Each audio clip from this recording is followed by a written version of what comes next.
Court is now in session for the People versus Link of Kokiri Village regarding alleged destruction of private property. Prosecutor Edgeworth, your opening statement. Thank you, Your Honor.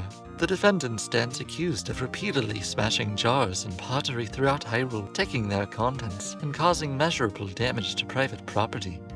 Objection, Your Honor. The prosecution assumes criminal intent without addressing context. Context does not reassemble pottery, Mr. Wright. No, but it does determine legality. The defendant acted under the express authority of Princess Zelda. I present Exhibit A royal letter granting Link discretion to take necessary measures to protect the kingdom. That is expansive wording. Emergencies require it.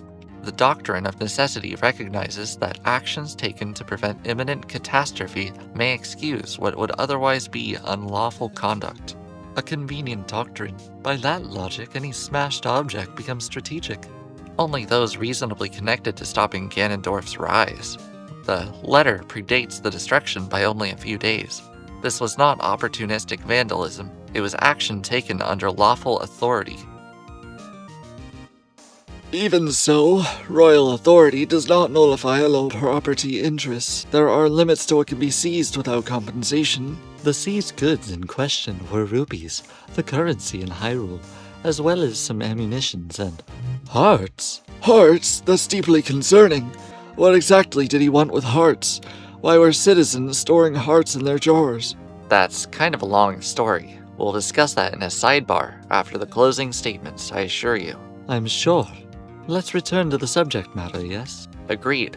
I would submit, Your Honor, that once Princess Zelda resumes full authority, the Crown will compensate any civilians who are inconvenienced in the course of saving the realm.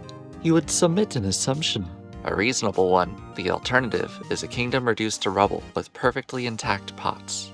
The court acknowledges the extraordinary circumstances and the defense's mandate.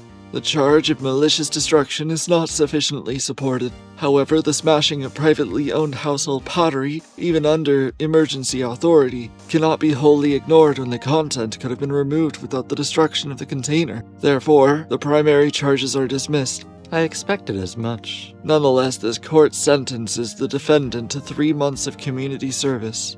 Community service?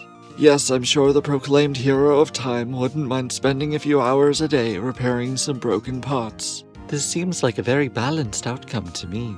I'll inform my client. I'm sure he'll approach the task with enthusiasm. Good. Court is adjourned.